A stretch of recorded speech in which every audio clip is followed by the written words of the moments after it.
It's something we first told you about in August. Neighbors are still dealing with issues from an abandoned home. The first concerns were about animals left inside alone. But now Megan Hartnett found out that neighbors are dealing with another animal. Kaylee, now there are rats, and neighbors say there are a lot of them. When I was at the house, I saw 2 dead ones outside, and I do want to warn you that there is some footage in this that could be hard for some people to see.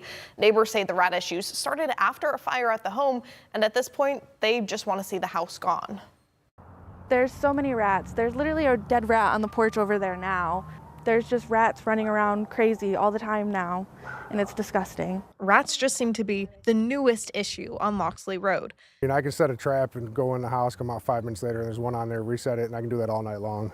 2 abandoned and now boarded up houses sit together on the corner. One house is owned by Stephen Bedrin, according to Aries, who WTOL 11 confirmed with the coroner's office died in 2025. Neighbors say the house next door was owned by a family member of Bedrin's, Rosemary Hart, according to Aries, and issues are starting to spread there too. I'm just worried about my home at this point.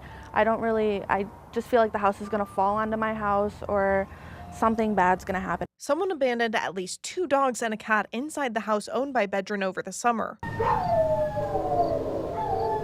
There were animals left in the houses for weeks on end. They were dying in the houses. We had LC4 out here. We had Humane Ohio out here getting cats.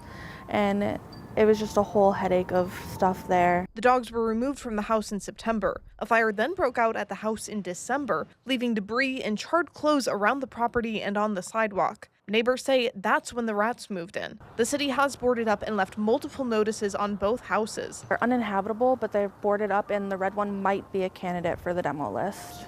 Recent windstorms have brought off shingles.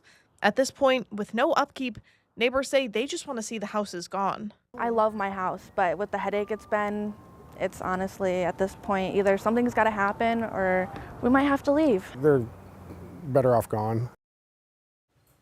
I reached out to the city about these 2 houses. A city representative says both properties have received multiple nuisance orders, and they did try and find an heir, but there's been no response.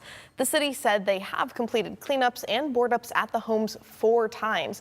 The properties have been determined to be demolition candidates, but there's currently no funding. And as for the rats, I have reached out to the health department and I'm waiting to hear back. Reporting in studio, Megan Hartnett, WTOL 11.